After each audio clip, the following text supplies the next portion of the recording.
I feel like I've seen enlightenment, and I thought it was going to be about levitating and telekinesis, and it's actually just about an increased awareness of how annoying I am.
I feel like this Aubrey Marcus situation was the spiritual community's new season of Love is Blind.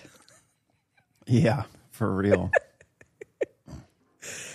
It's a little bit of the vibe. Like, the thing I love about Love is Blind, which has now opened up a whole theory for me.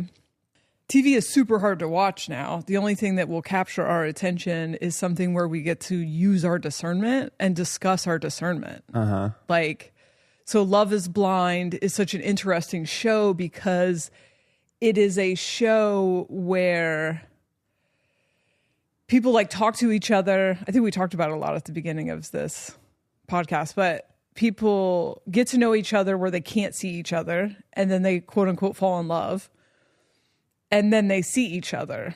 And so it's just a setup for people to self-deceive and for people's morality to cause them to, like, wanting to be seen as moral, cause them to bullshit. And so for someone that has discernment, you know, is able to pick up on the frequency in people's voices or body language or whatever flavor of discernment, it's just really fun to watch because it's like, oh, do you feel like they're being honest? You know? And there's so much to talk about, like, via discernment. And And so it really is, like, in the current age of, and it's why I think it's popular, is because discernment is becoming a construct of the new reality. And so people are developing discernment, which is really kind of changing the landscape of life. And so watching shows where people's words don't match the vibes is really stimulating. Another one is, what was that Beast Games thing we watched? We've been meaning to talk about it on the podcast. Oh, yeah, with Mr. Beast. Yeah, so that was such an interesting show as well, because people are really set up to like make friendships, like create bonds. And then you can either take a ton of money by fucking over the people you've created bonds with, or take a little bit less money with the group. But then there's all these twists and turns. And this was another show where people's words didn't match their actions, you know? And it's not like if you would have had a game show 10 years ago that was like, you could fuck over this entire group, everyone would have to go home, but you get $1 million. People would just be taking the $1 million every fucking time. Yeah. But that also highlighted this kind of shift in culture that was fun to read, where people were mostly opting out of the big chunk of money in order to get to the thing. In order to be nicer, and be like more moral. But also with the discernment on that show, it often wasn't to be nicer. It often was to appear nicer. Yeah, and that was it's very interesting. It's interesting what money will do to someone's morality. Like they'll present as being, I'm all about the group, I'm here for you, and then when that number gets a little too high for comfort, they're like, sorry, I'm turning my back on you and I'm going to abandon it. Millionaire is a similar thing. Like, you didn't finish that show. I did at some point. Yeah, you watched it without me, but it's fine. But it is kind of a similar thing because it's built on lies and deception for the money. And so it's a game. It's like it reminds me of that game Mafia I used to play in high school, where the game is centered around lying and manipulating. Like, that's the point. And so you really hone in like your discernment and trying to feel into if someone's telling the truth, are they lying for the game, and like that Millionaire show is like so much like that. It's so interesting to watch people lie and deceive, but then like do a really good job of doing that, like convincing people like, no, I'm not the millionaire, I'm not holding the money.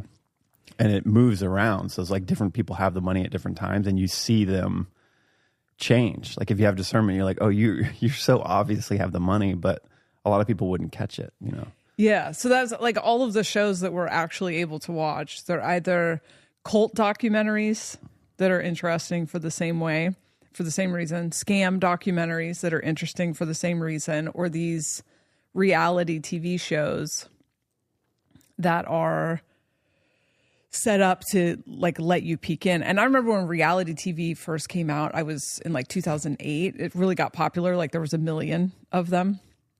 I never liked Big Brother or whatever, but when it was like Flavor of Love or Rock of Love or like the VH1 era of reality TV shows, I watched all of them. And Teen Mom, it was just so stimulating to me to watch people in real life. Like I felt like I had dreamed of that when I was younger. And then the producers, you just tell when things started to get super curated, and you could just feel the producers in the background. Like basically reality TV became scripted TV. Yeah. And so I lost interest in it again. And then I think they realized that formula, not that it wasn't always a little, you could always tell the producers were in the back stirring shit up. Yeah. It is the ultimate version of people watching. Like I love people watching. When I was a kid, I lived in LA and didn't know anybody, I would just go out for hours and watch. But yeah, reality TV kind of is that. It's like you get to peer into people's lives and you learn from it in this odd way. Well, I'm very voyeuristic. I'm very like, I think this is the reason I didn't realize I was autistic, is because I'm very good at reading social cues. I'm very good at reading what people mean. And I didn't realize that the reason I can read social cues is because I like study humans, mostly because I find them fascinating. I just find it so interesting what makes people tick, not necessarily because the social cues make sense to me, because most of them don't. Anyway, so watching the entire spiritual consciousness community be kind of captured by, and I don't mean in a negative way, but our attention being captured by this and the discussions happening around it. And then this was the this was the most popular episode we ever put out. Like, it is, the comments are popping, you know? And so I've been thinking about it a lot. I have 500 thoughts. Okay, so I think this is where I want to start. This week on the 2027 course that Kelsey and I are doing, that will be available after we finish recording it, we talked about the 57th gate. And the 57th gate in human design is a part of the cross of penetration. And I'll try not to make this confusing, but every time we switch one of these 400-year ages, you actually get two crosses. There's an external cross, which is the cross of sleeping phoenix, and the internal cross, which is the cross of penetration. And so if you know anything about the incarnation cross, the cross of penetration, then you know kind of what those constructs are.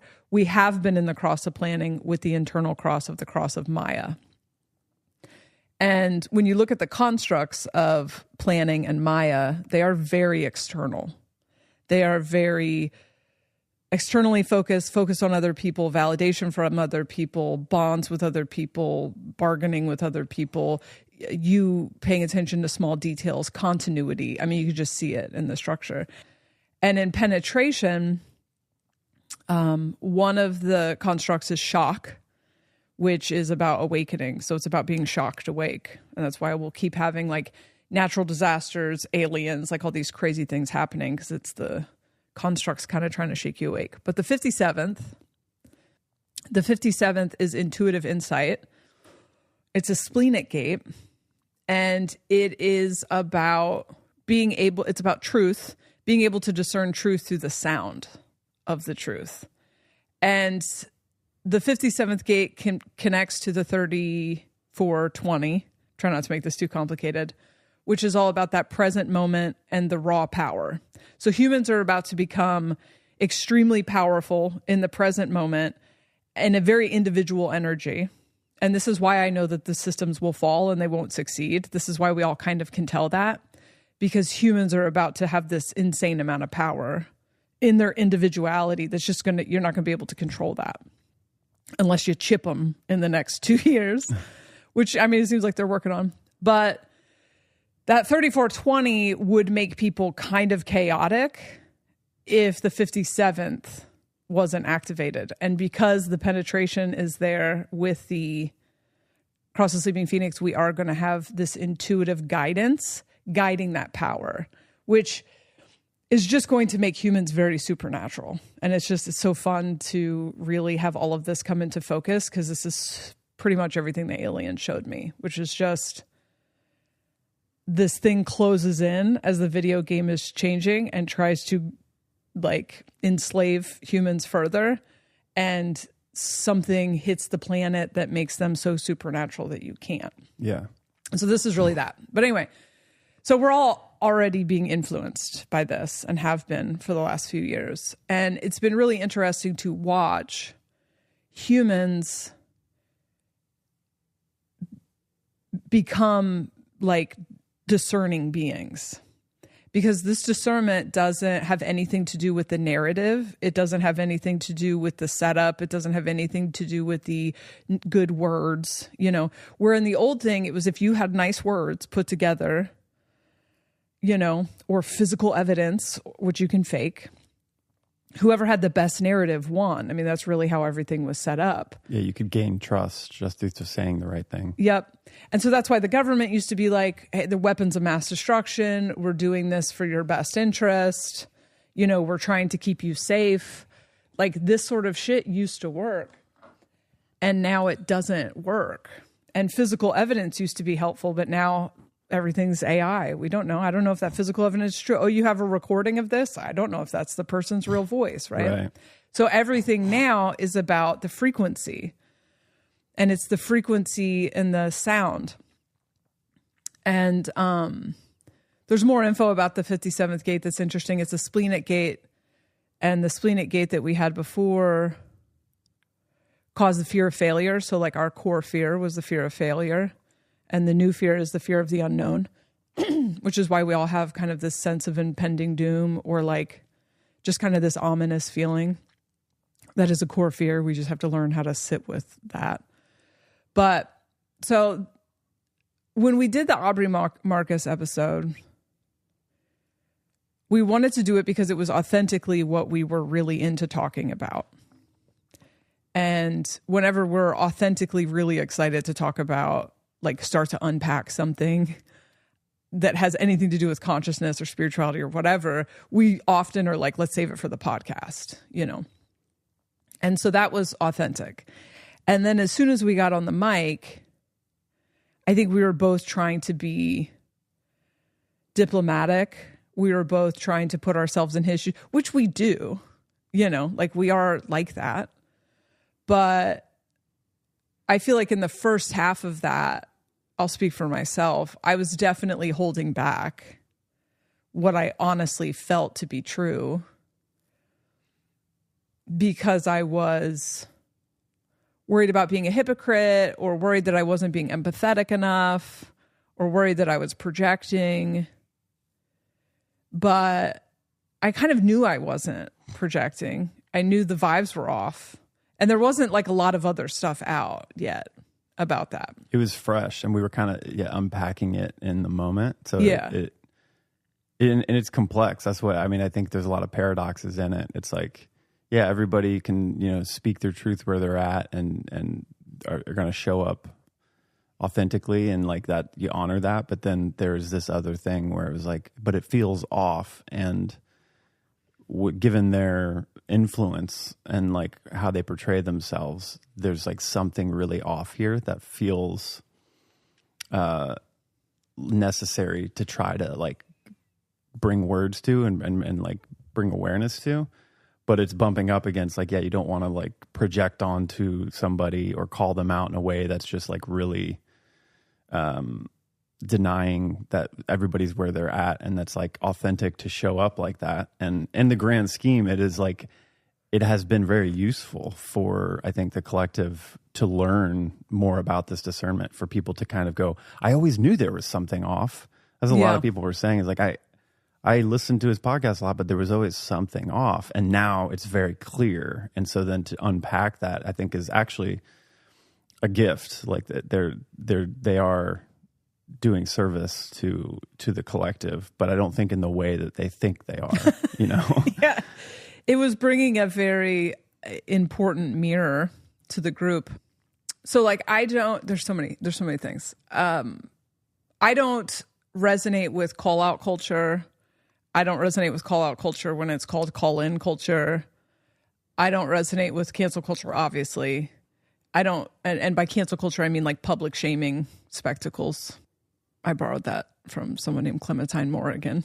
That's the perfect word for it. It's just, I don't resonate with people gathering to publicly shame someone. I don't resonate with doxing, where you release their personal info. I don't resonate with going after people's jobs because you don't like what they did or whatever, short of something like truly horrific. And even then, I don't resonate with assigning myself the judge and juror to make sure that someone else gets their karma. Right. I think that the culture around calling out other people has led to a lot of projection, and it has also led to a lot of people not looking at their own shadows, because there is a expectation of purity. And if you step out of line of the purity expectation, like, we're coming for you. It's witch hunt energy. And I don't like it. I don't resonate with it. I don't participate in it. And so that was kind of, I think, why I was being very guarded in what I said. Because honestly, if the mics weren't on, I would have been speaking a lot more. I wouldn't have been so diplomatic. I would have been speaking like the truth of what I saw, and I wouldn't have been doubting the truth of what I saw. But I understand that, and we have an extremely small platform, which we like at this size for now, but it's still like someone with a mic doing something similar. I don't consider what we do similar, but it is in the same. Yeah, there's a fine line. It can fall into like projection, moral calling grandstanding. out. Yeah. And so that's why I was being careful, and also checking in with myself. Like, have I been there? Have I done something that was mistaken as this? Like, am I when we started talking about, should he have been there when his wife was doing a show? It's like, I don't actually believe that people should, like, I don't really resonate with the idea of sacrifice in relationships the way that like mainstream culture does, because it's a slippery slope. And when you make sacrifice a big part of it, you miss the fact that you're not compatible. Right.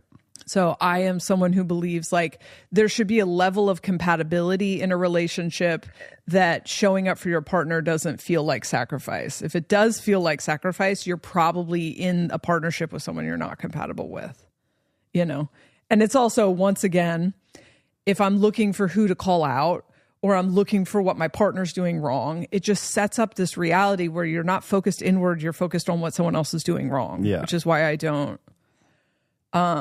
And that's what I think the healthy part of this whole thing playing out is when people are able to observe and see something off, get that discernment, and then look in yourself to be like, oh, where have I done this? This feel I think I've been this before, or maybe I'm still doing it, and that's where it can be really helpful. But I think then there were some people on the internet that just are going for the throat and like not looking inward on themselves as well. It's like kind of a call out thing. It's so few though. Yeah, I have to be honest. I will say that's what's been really interesting to see them in the few responses that I saw them on comments, them acting like it is a witch hunt and like everybody's projecting, and that's okay. Like that's because we're doing something holy and you guys aren't here yet. And so that whole theory where they're like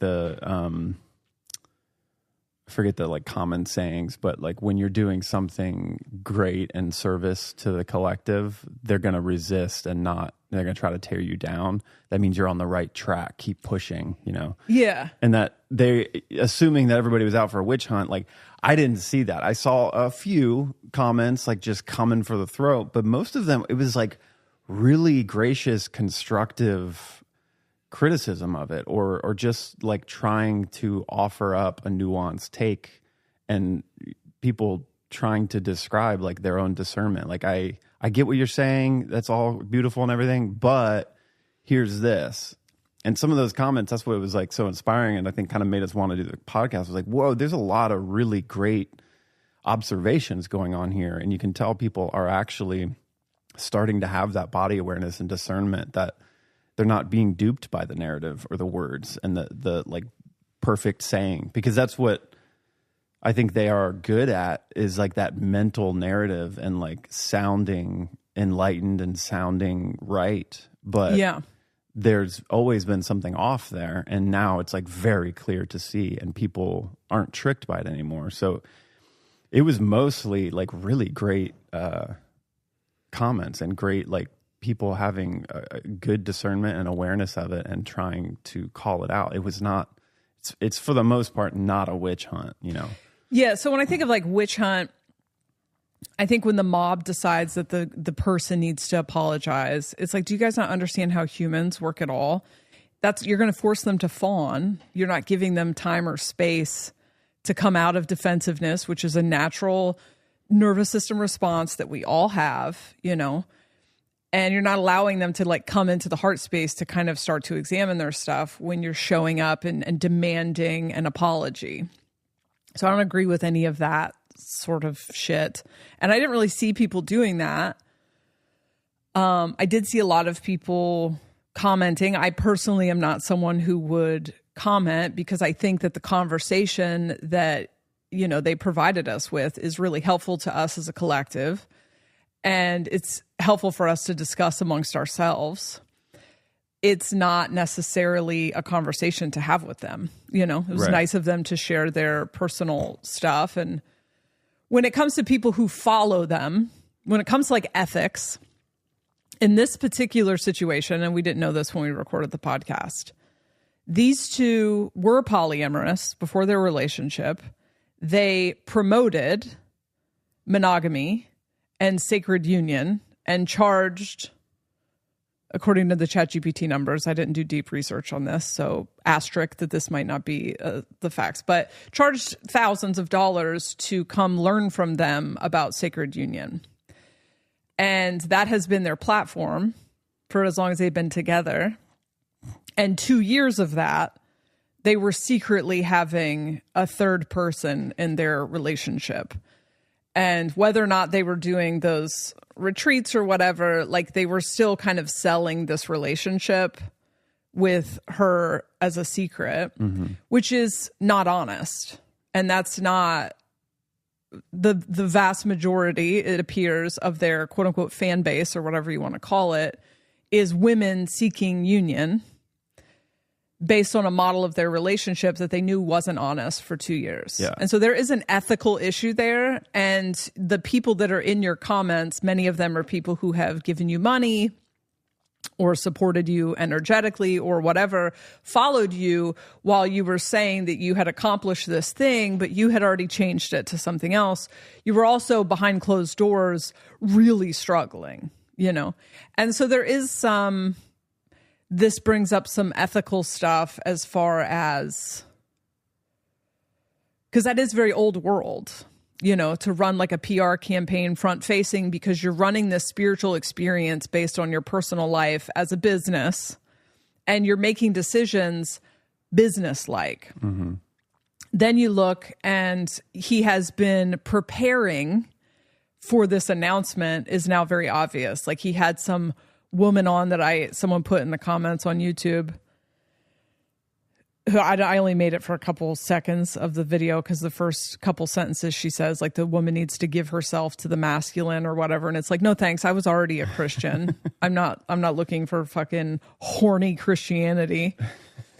Then they had the fucking creeptastic perv rabbi on at some point. They've been laying the groundwork for this announcement, which is very like mentally calculating, whatever. And everybody picked up on it because the frequency of your voice and the body language does not match the words you're saying. And so you can narratorize it all you want. That's not even a word, but you can spin it however you want, but the frequency of your voice and your body language does not match your words. And that's it. And the thing that was really interesting to me about this, and why I'm so glad we got this mirror, is previous to this, I have kind of felt like, you know, we talk a lot about like truth not being objective. And so I had kind of felt like everyone's discernment was going to be telling them something different. And maybe that is true. But like, it's starting to appear as if once people get to a certain place of not being attached to their stories or their biases, at least being aware that they have biases, you're just not going to get away with bullshitting. Yeah. You know, because pretty much everyone picked up on the same thing. And there were some people in the comments who were like, believe that polyamory is bad and think that monogamy is only good. You know what? There were people bringing their thing. Their husband did something similar to them, like people bringing their thing to the table. But the vast majority of people were like, this has nothing to do with polyamory. You know, It has to do with your presentation of it. It has to do with the like obvious fawning that your wife is doing. Like, she can say with words that she's happy with it. It is not a projection that her body language, the look on her face, and her like physical, the tone of her voice when she's saying, it's great. You know, she's choosing that. And then his thing was like, she's choosing this because she's having sex with other men. I've been in this scenario, so I already know. If you told her tomorrow, I want to be monogamous again, do you think she's going to go, no, I want to keep fucking other men? Right. Give me a fucking break. Yeah. That's such a man thing to say, by the way. Like, women, sorry to be hyper gendered here, but like that kind of woman does not operate. Like, we don't operate like men. We don't have that thing. I'm speaking for like, doesn't speak for all women, but the vast majority of women are not like, hell yeah, I get to fuck multiple dudes in my monogamous relationship. It's just not the same thing. Yeah. You know, I might take that part out. I got to put more coffee in my drink.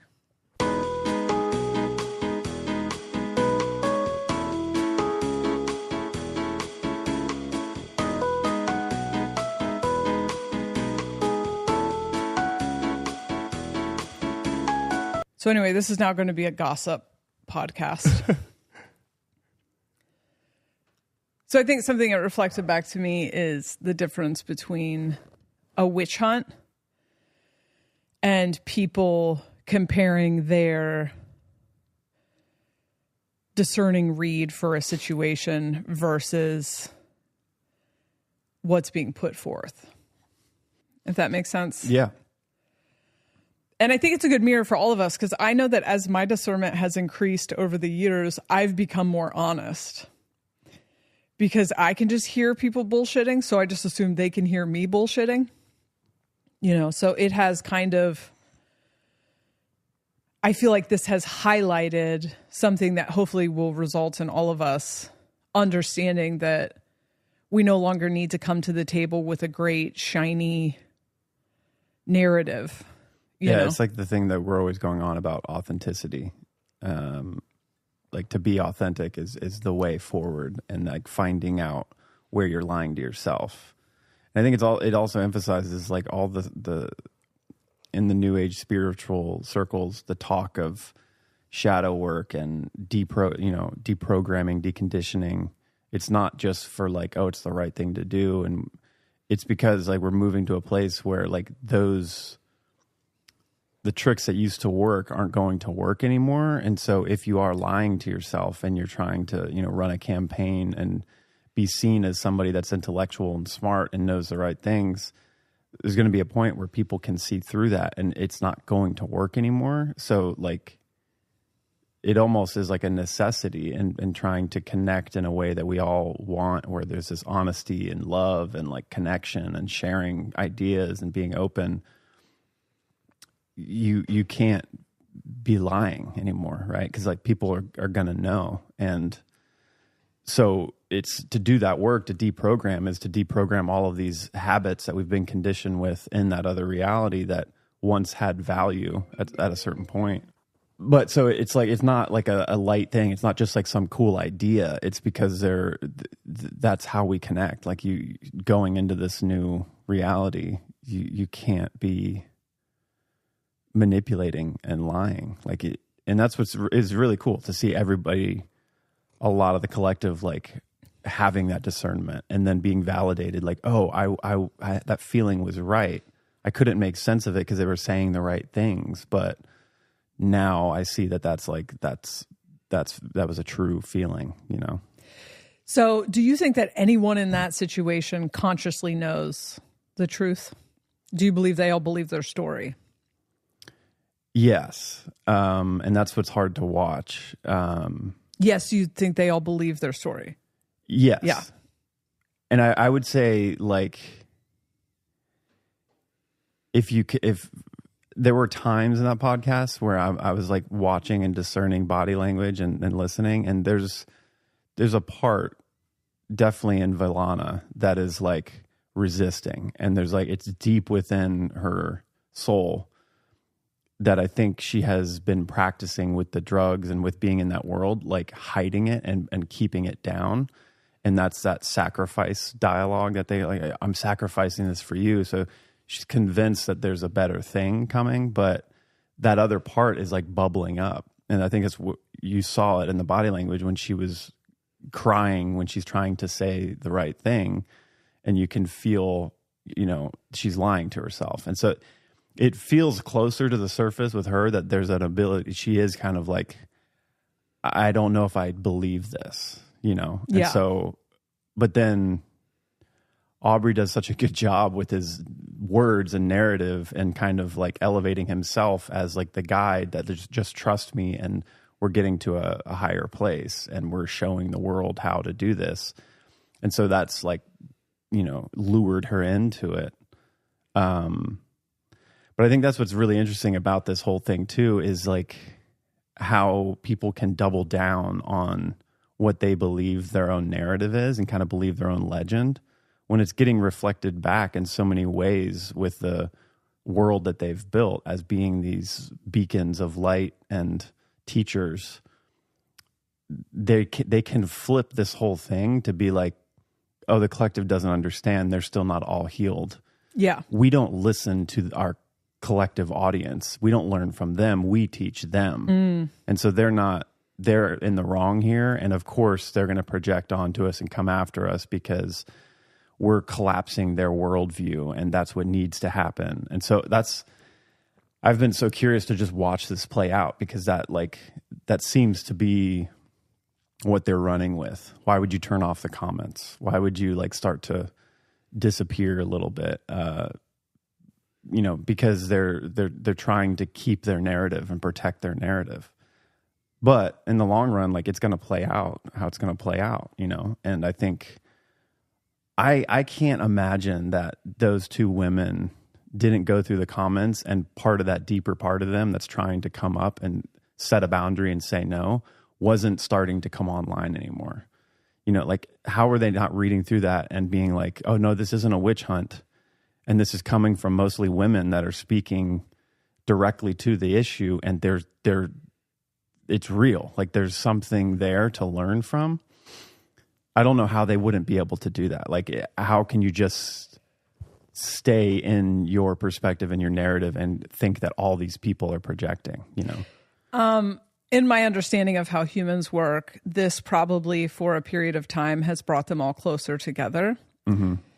There is when you're in this kind of dynamic, you're going to get rewarded as the woman who everyone is feeling sorry for and everyone is trying to rescue.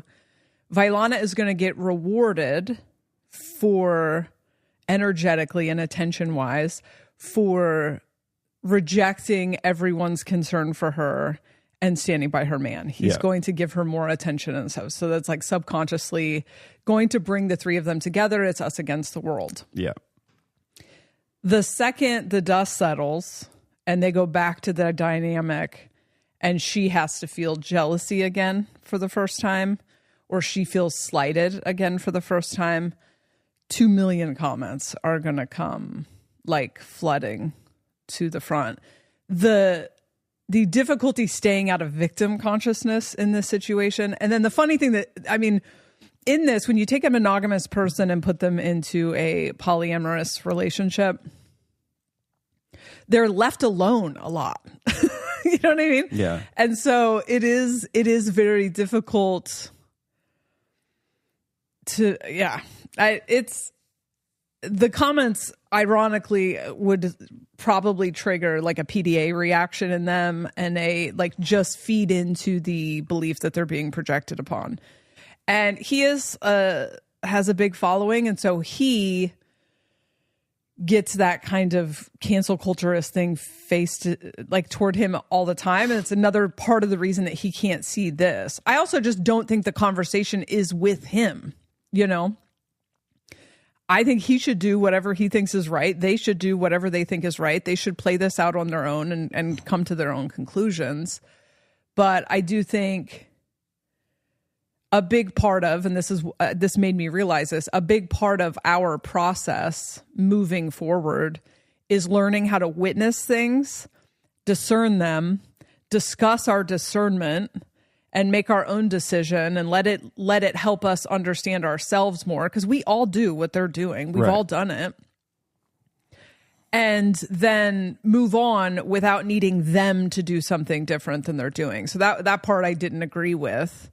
They have to figure that out on their own. She's not a helpless victim.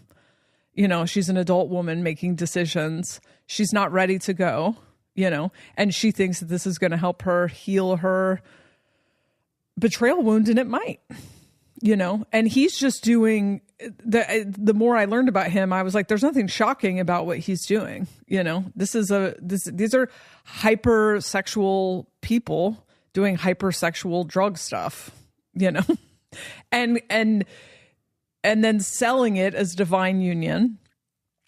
And if you paid thousands of dollars to learn how multimillionaires accomplished divine union while blasted on drugs at Burning Man, then that's a point of reflection for the person who is seeking that outside of themselves, you know?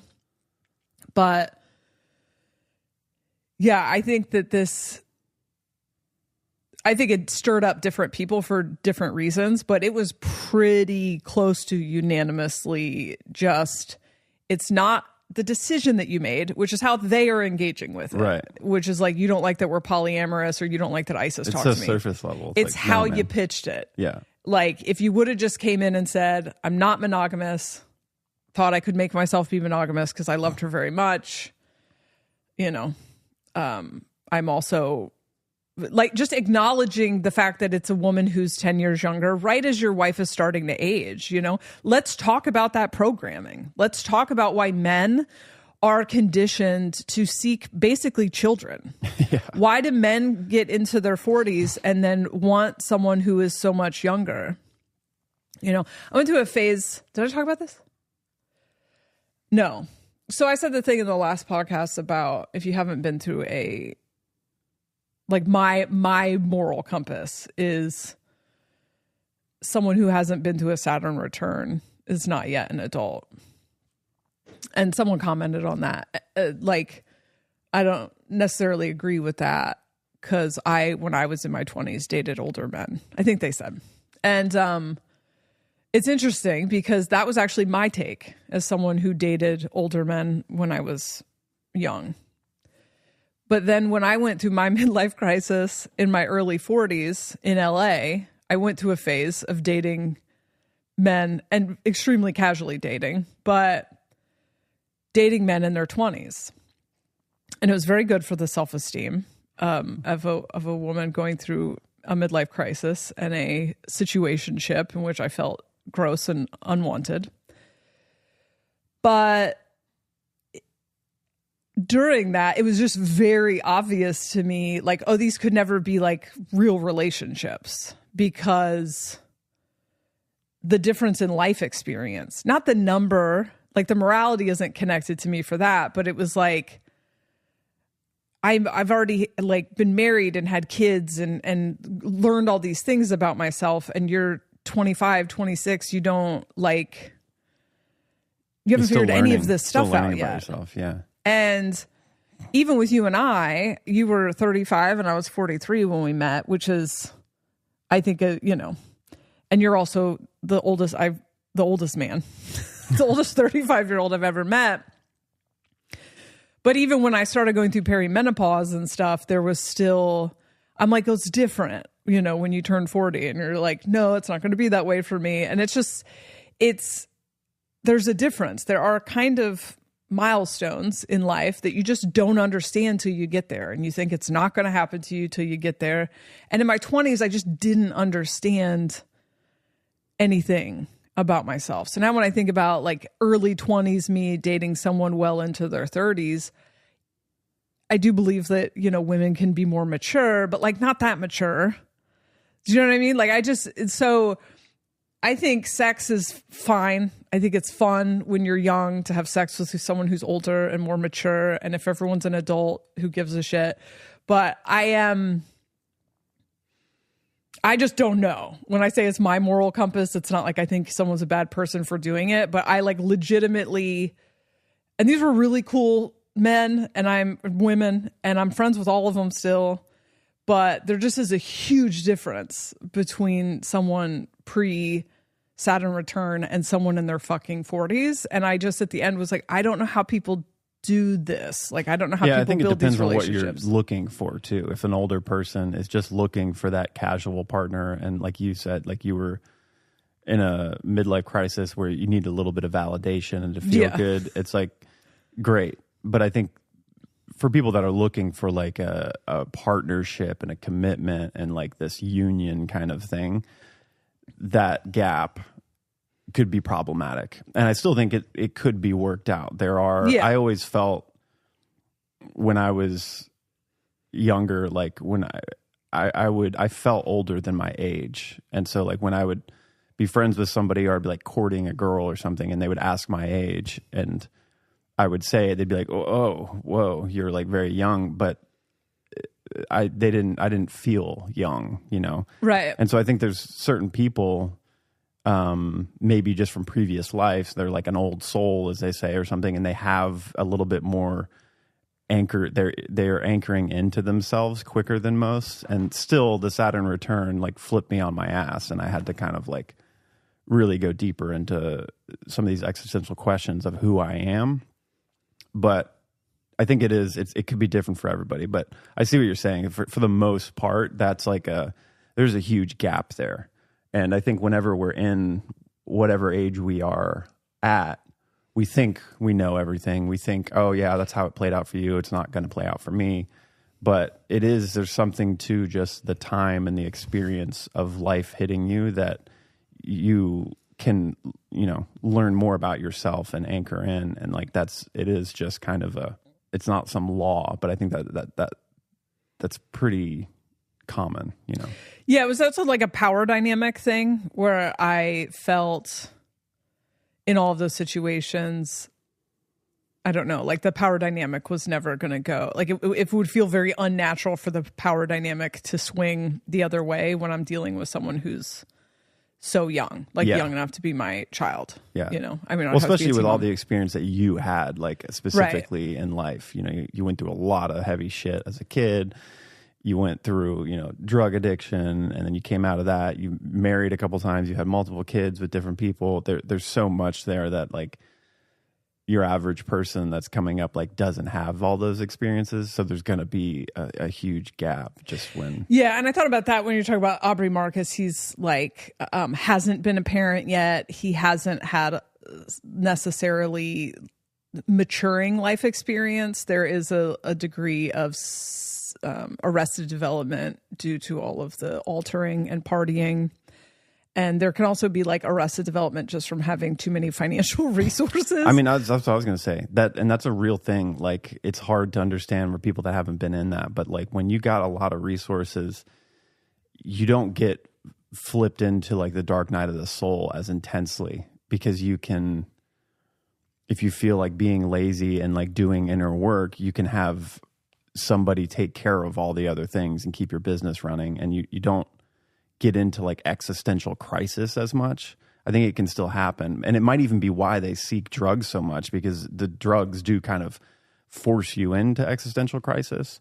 But then being able to integrate that is very difficult, because you're cushioned everywhere, and it's hard. Like, I kind of would wager like what's happening right now could be kind of pushing them into a dark night of the thing, because if this does affect their businesses that are relying on people continuing to elevate them and pay lots of money or buy their product, and now a lot of people are like, oh wait, I'm pulling out, I don't trust this anymore, I'm not going to engage in this energetically or financially, that it could put them into a space where they start to lose a lot of their infrastructure, and then at a certain point they might go really in deep. Yeah. But I would wager if there was a way that just everything clicked off and they didn't have that money and that support, and they had to sell some of their businesses, sell some of their houses, and like really get down smaller, like it would be easier for them to face some of this, because like what the collective is bringing to the table. Because it's just easy when you're in that other paradigm, like you're kind of protected. You can turn off comments and go together and be like, no, we're okay.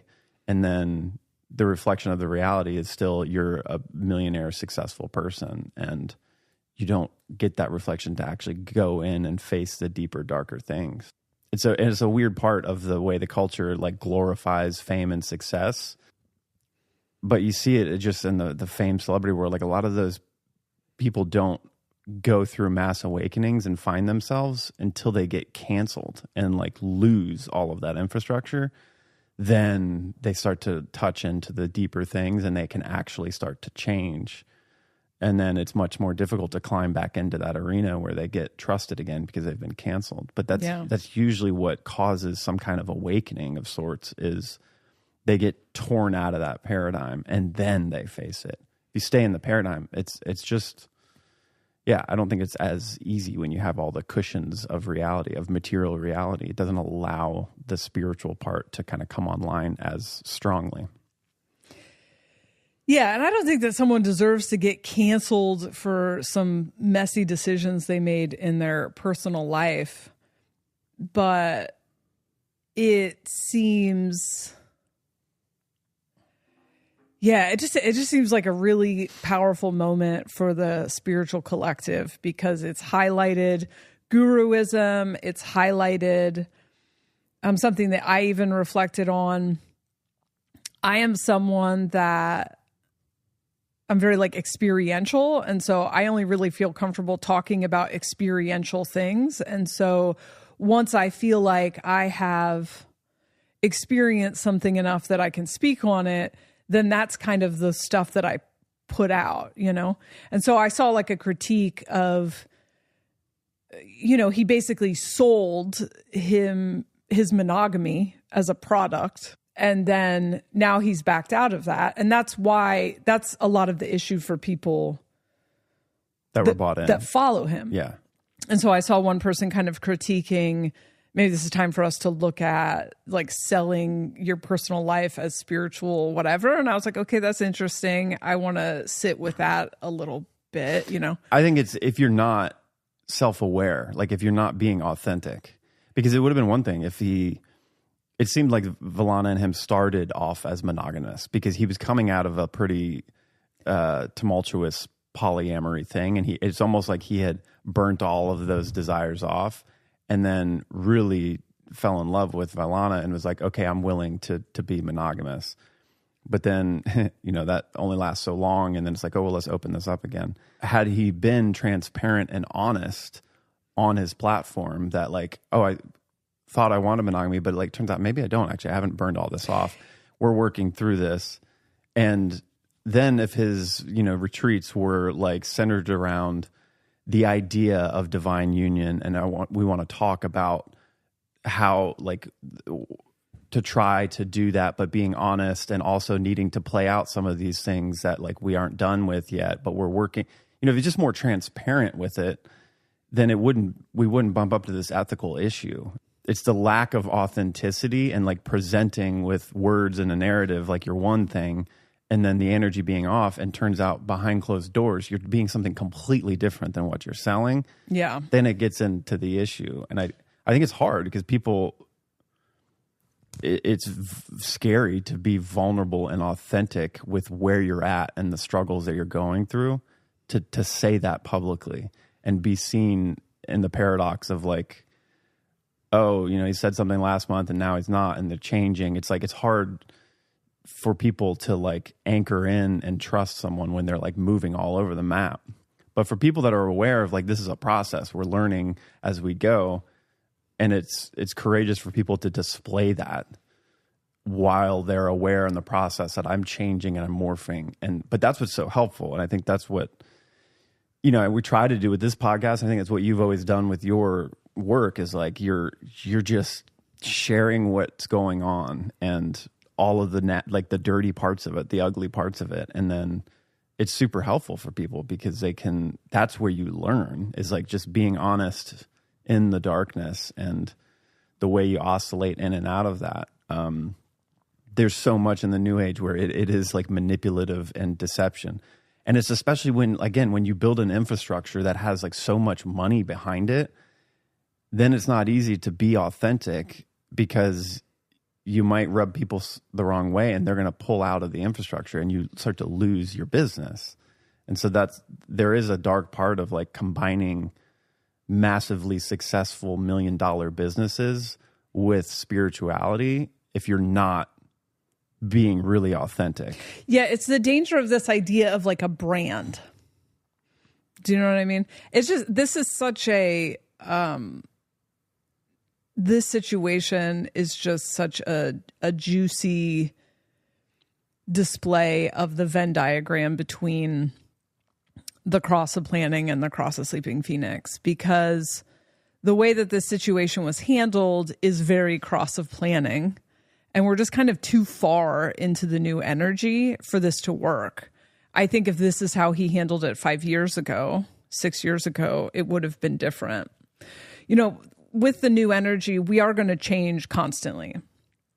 And so while someone is a staunch atheist, they will then become a Christian, then they will become a consciousness person. You know, someone will be a vegan and then they'll be a carnivore and then they'll be a vegan again and then they'll be whatever. Like, it's not a good idea to get married to any of your identities because that continuity was a construct in the cross of planning, and it is not a construct in the cross of sleeping phoenix. It's literally called the phoenix. It's death, rebirth, death, rebirth, death, rebirth. And so that was something I think that we tried to make as a foundation of this podcast, because we just by this point had learned this about ourselves, where in the soberish days, I still felt a lot of obligation to be continuitous, but I was changing very fast. And so my perspectives on things were changing very fast. And I couldn't figure out the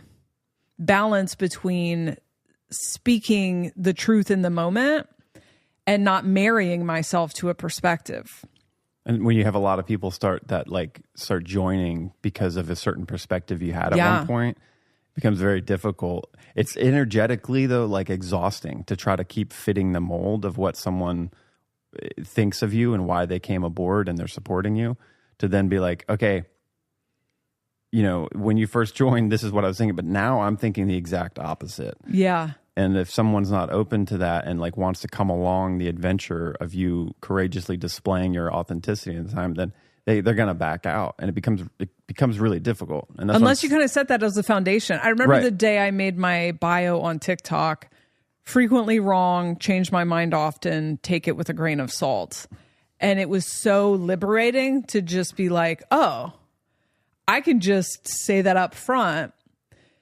But my ego used to have me trying to present things as, now I promise I won't change my mind because that's going to make my truth less valid. Yeah. But it doesn't make my truth less valid. It's still scary to me. I mean, I think about this all the time. It's why I still get glitched on like being more public facing and like sharing ideas that I'm going through like on TikTok and Instagram, is because like and every time I do it, you know, and it's been very few, within hours after I put it up, I'm shifting, and I'm like, I don't know if all that stuff is still true to me, you know, like, especially then it goes like a week and I'll like go see it again and listen through it. And I'm like, oh fuck, I said a certain thing a certain way, but like now I see it more clearly, and I mixed up a couple of those words. Actually, that's not really the point I was making, but I see it's being probably misunderstood, and I need to readjust, and should I go delete it now and do a new one and like now present? But because it is a constant process, it's like learning how to just be like, yeah, that's what I felt in the moment. And 2 days later, I'm different now. And I'm like, and that's the thing, like when you're constantly seeking and constantly growing, like that's just the natural process. It's going to always be that way. And so getting the courage to just be like, this is who I am in this moment, and next week it's going to be different. And it's hard. It's really, really hard. I thought it might be a funny 1 year anniversary of the podcast thing to do, where we go through some of our key points or hills we tried to die on throughout the year that we now don't even agree with anymore. Totally. Half the time I say something on a podcast like that, even the whole conversation around humans being a higher evolution than animals, while editing that, I was like, here's 50 fucking reasons I don't actually believe this. Yeah. And so this happens all the time. And so the constructs in the cross of planning were very much based around linearity. So the past and the future were equally as important as the present. And that's because it was about building something long term. And it was extremely externally focused, and it was continuitous. Like the continuity piece shapes what we think reality is. Right. And so everything we do is about later, or it's about the past. We're looking at the past and we're scanning for patterns, and we're looking at the future and we're planning for the future. People work their entire life at a job they hate so that they can be collect retirement when they're too old to fucking enjoy it. Like the way that we live. You have a baby and people start saving for college. Like it's the way that we look at the world. And the cross of Sleeping Phoenix is simply about consciousness in the present moment expressed. And one thing that stood out to me is that we will see a lot of this, everyone coming forward to express their perspective on something that has happened. And that is what we are collectively doing, is increasing the human potential. We are developing the human potential. We are increasing consciousness. And we will do that through learning things, observing things, discerning things, sharing our perspective, and then listening to each other share their perspective, using that mirror, looking back at ourselves, developing our potential, getting more and more truthful, more and more authentic. And so we will see a lot of, and I find it very stimulating on TikTok when something happens to hear everyone's takes. Yeah. It's that networking thing. There's so much power to the networking. And I think that's like been difficult in the past because there's so much division and disagreement. Like you tend to like anchor down in your own thing and try to keep that continuity going through. But being able to network first, like knowing yourself, working to be authentic, and then sharing your specific perspective and not being attached to that as the ultimate truth, and then listening for the responses that come in and allow yourself to readjust with ones that resonate. Oh, that's a really good point. I didn't see that. Okay, now next time I talk about this, I'm going to bring that kind of thing in. The networking is like, it's so powerful, but it does require being really open and being okay with being perceived as wrong, or even just within yourself going, oh, I didn't think about that take that somebody said. Now that's adjusting. Like, I think maybe I was wrong in my decision. So, and that's hard to do if you're not comfortable with yourself and knowing that this is a process and I'm going to discover more parts as I go, and may be perceived by some as being like not, continuity, like not having continuity, and being able to like be okay with being wrong really in the moment, you know.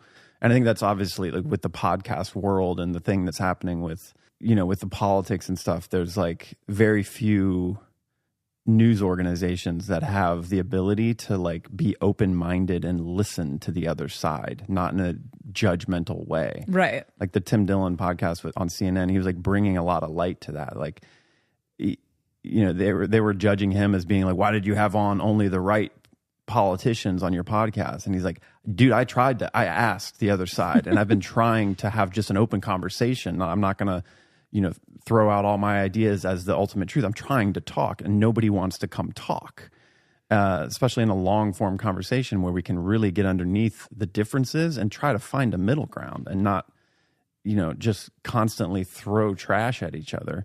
People don't understand that when you watch a politician on a news organization, the politician has a team of people that have talking points that are given to the politicians, and it's like a fucking layup for them to like, it's all a PR thing. Mm-hmm.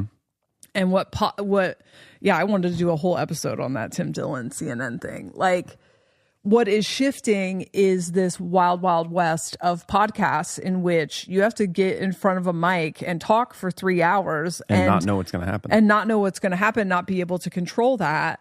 And if you're not able to do that, you're not willing or capable of doing that, then you are going to be at a disadvantage to people who are willing to do that. Also, if, you know, like, I don't believe there is a politician without a fucking agenda. And I can tell you, as someone who watched the right politicians go on those long podcasts, they revealed their agenda. Mm-hmm. Like, you know, they could hold it together for about an hour, and then you see it start to get very wobbly. And anyone with discernment did not walk away from watching those podcasts thinking these are, you know, honest politicians without agendas or whatever. And that is very Cross the Sleeping Phoenix. Like, can you get out here and be honest? Can you get out here and be authentic? This is why we'll see the collapse of government in general, is because no, it is completely based on mental narrative, you know. I remember when we would do press in the band, like in the beginning, it was for the most part, like pretty on the cuff. Like you just go and you didn't know what questions they were going to ask. But once we started to get big and have like an infrastructure, a lot of the big organizations, if it was like Rolling Stone or a big news thing, there was like within, this wasn't all the time, but I think as it started to get a little tense with, you know, potentially a lot of people seeing something and the business of the band wanting to control the narrative and not have something kind of go astray and we say the wrong thing that's on like a huge publication and then it affects sales.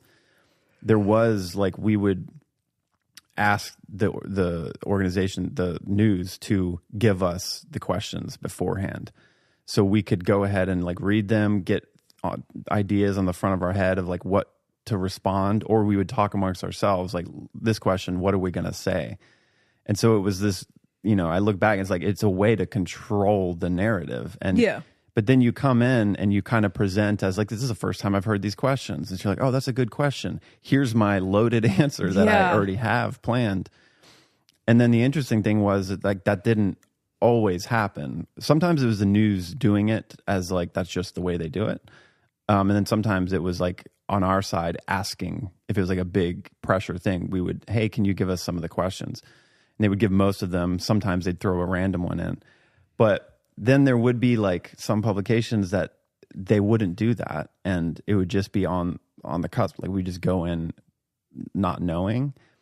And it was a little more scary. And sometimes it would be like a news person trying to ask a difficult question to get you caught in something and try to kind of cancel you or whatever. Like some of them have that energy. You can just feel it. Like they're very straight and they're trying to ask really difficult questions to get you caught up.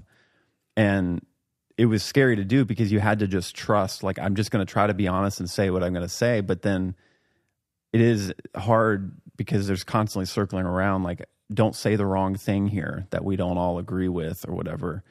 And so, yeah, seeing the behind the scenes like that is like, that is how most media is run. A lot of it is not on the fly. It's like very planned. So the people being interviewed can uphold their narrative and keep that continuity through it. The sponsors of the news shows are the same lobbyists that are paying these politicians. And so it is a completely rigged system, and they all have the same objective. Do you know what I mean? They all benefit from the same things. So to think that any of that It's a fucking play. It's like it's a clown 100%. show. I mean, it really is. So when you're listening to a podcaster, that is getting filtered through the podcasters, through the podcasters' prejudices or biases or whatever. But that's just kind of is what it is. It's very different. You know, the podcasts are being sponsored by like Better Health and Blue Chew or whatever, like dick pills. It's not the same thing. It's like mail order dick pills. It's not the same thing as legacy media, who has these giant corporate sponsors, It's also just set up. I think that's why podcasts have become so successful 100%. Is that there's more transparency, authenticity. And when you're watching somebody in the moment have to answer a question and kind of battle paradox and try to hold their ground, it's much more interesting to watch the dialogue kind of go back and forth. And if some podcast does have like a lot of biases and they have a bit of an agenda, someone that comes in that's like secure in who they are and knows how to hold paradox and kind of calmly like argue their thing, it's so much more interesting. And it does take a little bit more time for that to unfold, where you can finally in one podcast, you can kind of see the truth of this person, and that, yeah, for politicians doing it, I think it was courageous for them to do that and be open and not have any plan and try to like show their authentic thing. But it also, people discernment, the tricks that they usually play on media and like all of the biases that keep them kind of in this elevated, they're so pure, it does get revealed. And that's so helpful though. I think people need to see that. It would be so amazing if everybody that government and politicians that are like that supposedly get office by voting, if they would all kind of be required to do long form unplanned content, so everybody can actually make an educational decision on them going in or not. But it's just never been that way. It's like it's primarily a propaganda narrative of who this person is. Yeah. I mean, I think we're probably at the end of the road for the it doesn't work anymore the with alleged social voting media. system. But I'm gonna pee real quick. me too.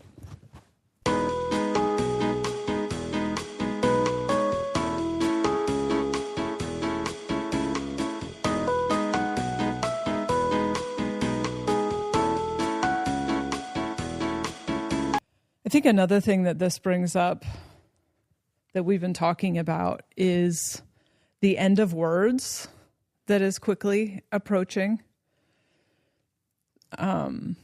Sometimes when I edit this podcast, I notice that I start a lot of sentences that I don't finish, and that tendency is increasing, and I keep thinking it's ADHD or something, but part of the reason I end up not finishing the sentence is because I'm talking to you and I can tell that you already know what the rest of that sentence was going to be.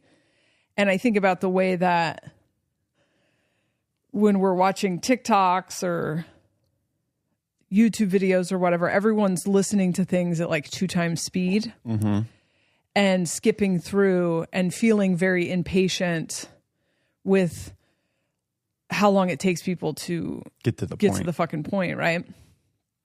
And some people think that that is because short form content is eating our brain. Yeah. But I've always been like that. And I actually enjoy that the world now offers short form content with the ability to listen to it at 2 times speed, because it feels like the world is becoming more ADHD friendly. But I also think the reliance on words to make your point is becoming obsolete because of that exact discernment thing. Because all I really need to hear is the tone of your voice, and I'm picking up what you're putting down. Yeah. It's so quick. It's like when I'm on TikTok and doing that, there's times where like something will come up and I can tell, they're going to be talking about some kind of conscious awakening thing.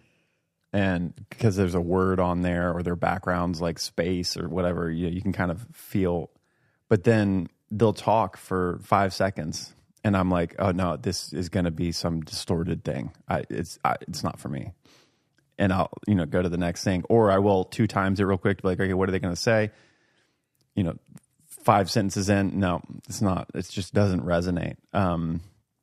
And yeah, it's interesting because there's like a part of it to be seen from culture. This is like, we have such short attention spans. We can't listen to long form things anymore. We can't watch movies. And it's so not true. Like with podcasts, I love listening to 3-hour things if it is engaging and there's something true in it. But it's more obvious on TikTok because there's just a lot of people that are claiming to be certain things and saying all the right things, but the energy's off. And so quickly can pick up on that. And it really is so many things. It's like the tone of the voice, the person's environment, their energy, like how they're coming at it. Some people are really angry talking about spiritual things.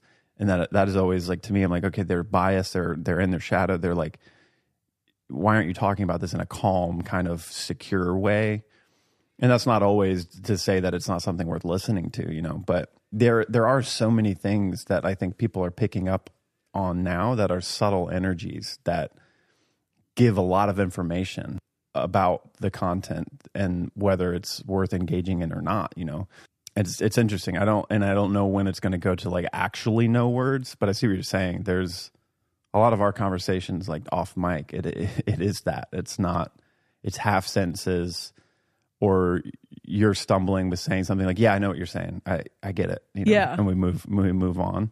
And so it is like, it's like this blending into more telepathic communication, psychic communication that is visceral and through the body and through this subtle discernment. That, yeah, I think is upticking more than I thought, through things like this with Aubrey Marcus. You can see people like don't get trapped in the narrative as much anymore. And if people are, then you can notice like, oh, well, they don't have that discernment on lock yet. And that's a great take, and your narrative is beautiful, but like, I don't think you're picking up what other people are picking up on, like that the energy's off, Yeah. So I think something that you and I have said in observing things for the last year, probably, because this discernment's really kicking up. It's the thing I'm trying to point out about when I'm talking about Hollywood.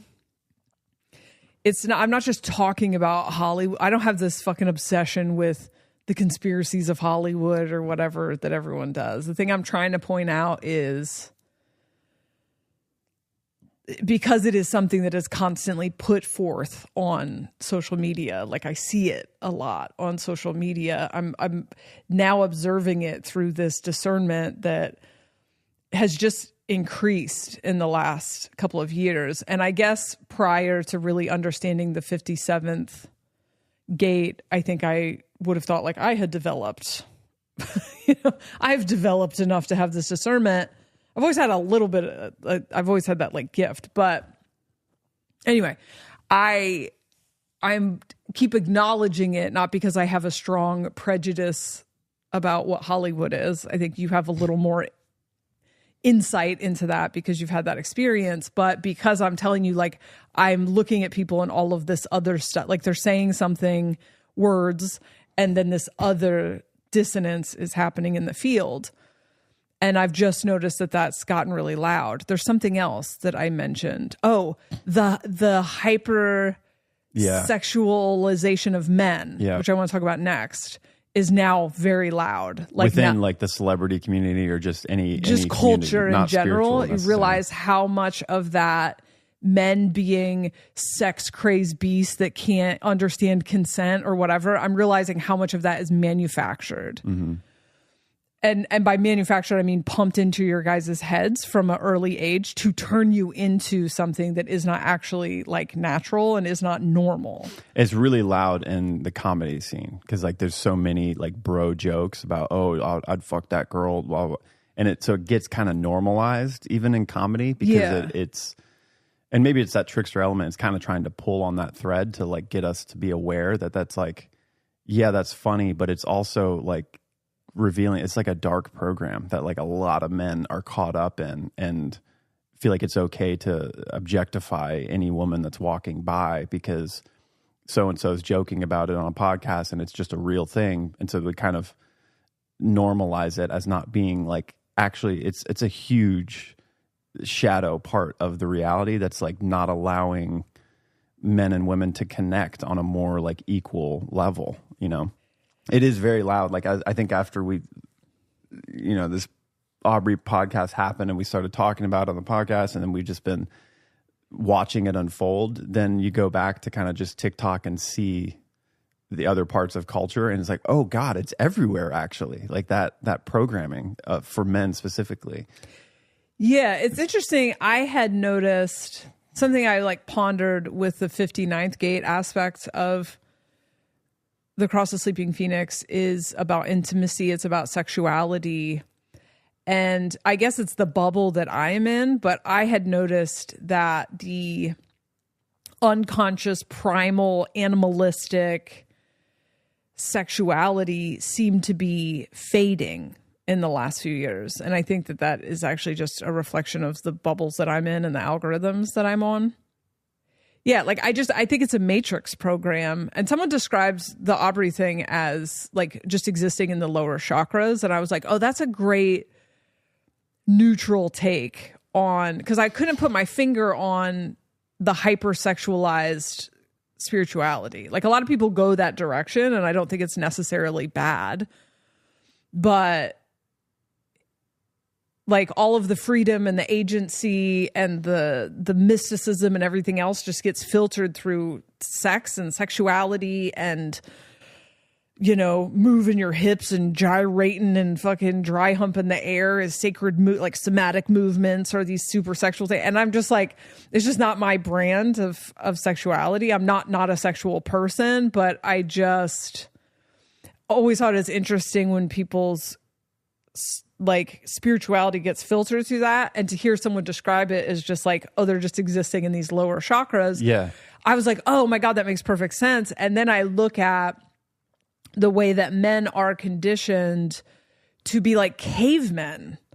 around sexuality from a very early age. And it was way the fuck worse when I was, the one thing I can say about dating younger men when I was in my 40s is I was like, oh, this is very different than Gen X men in their 20s, let me tell you.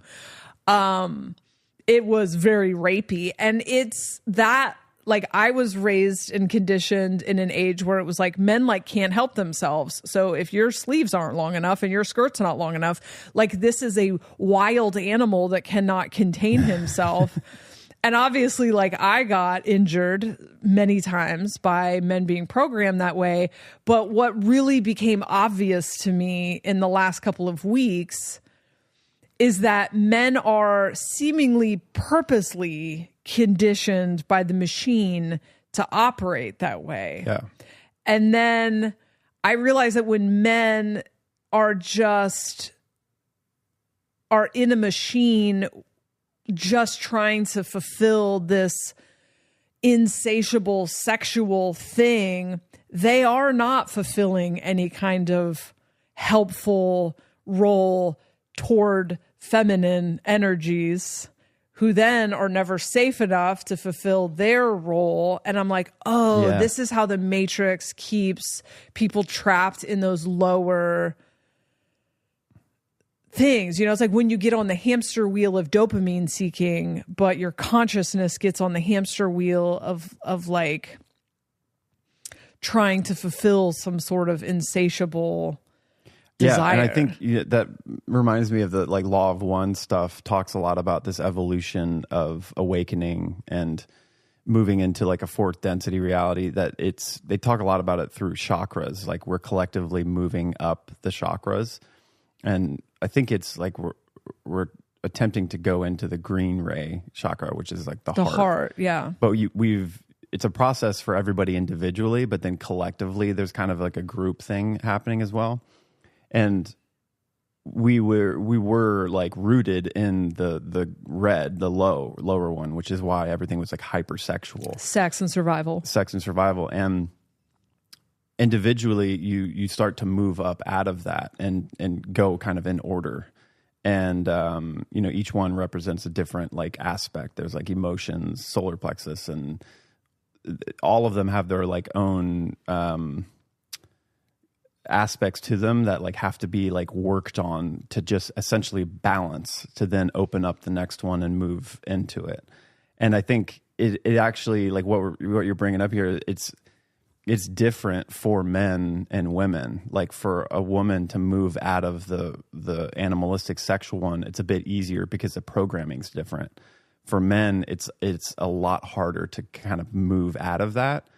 But the thing is, with your mind and the way, especially if you're using drugs and stuff, you can start to conceptualize these higher chakras, but you haven't integrated the lower one and like actually balanced it. So you're conceiving of these higher ideas and you're running them through the bottom.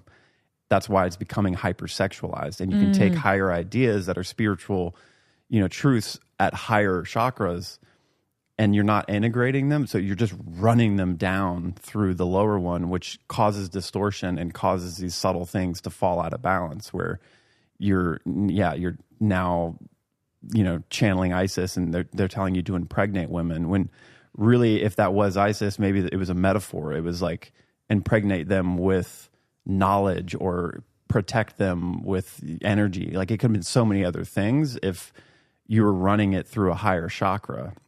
But for men to traverse the programming that is within culture, that is like hypersexualized and objectifying women in magazines and movies, it's very difficult to balance that out, because like dopamine seeking can be something for a woman where it's like external things, it's coffee, it's whatever, like, but then for a man, it's like the dopamine actually is going to be running through like the sexual chakra. So it's like addictiveness to masturbating or lusting after women. And like, that's, you trying to process and balance it, but it's still running through that lower chakra.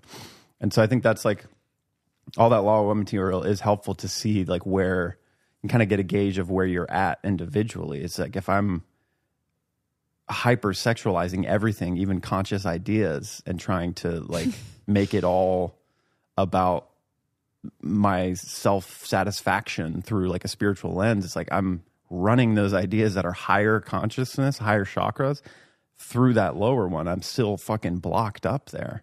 It's a hard thing to balance, I think, with the culture being like, it's vicious. Like we're talking about going on Instagram. It's just like thirst trap after thirst trap. And they're like hidden in, here's an advertisement for, you know, food, but it's like a woman that's like half naked presenting you the food. It's like, great, now I want that food, but now I also want to go masturbate because like this it's pulling me in to the other aspect. You know, it's crazy. Yeah, and I don't think, because I think how that what this conversation ends up becoming this puritanical, like women shouldn't, there's this debate about whether or not women should be sexy at the gym. And I think women should do whatever the fuck they want. And I have always thought it was a funny aspect of patriarchy that men run everything, but they can't. They can so easily be fucked over by their inability to control their own sexual desires. So I think it is like, it's not the thirst trap. Not saying you're saying it's a thirst trap, but it's not the thirst traps. It's why are men conditioned to believe, like to get kind of pulled into that. And this really makes me think about hormones and the role of hormones, because in perimenopause, I started taking testosterone, and I have friends who had to go off the testosterone because they started trying to fuck the mailman or whatever. And it like, they were like, men walk around, and it's the amount of testosterone we take is so tiny compared to what's in men. Mm-hmm. And so it's the same thing with us, like whether or not we have a lot of progesterone or estrogen is how we're going to show up in the relationship. There's kind of like a running joke right now on TikTok and Reels and memes and stuff about how sweet we are when we're ovulating, but then during the luteal phase or whatever it's pronounced, we're like, leave your husband, leave your husband, you know? And so it's like, okay, we're starting to become aware that these hormones affect our consciousness, but then it's like the amount of testosterone that men have is bonkers. So when you think about like, you have this level of testosterone, if you're not aware of that, that could easily be programmed.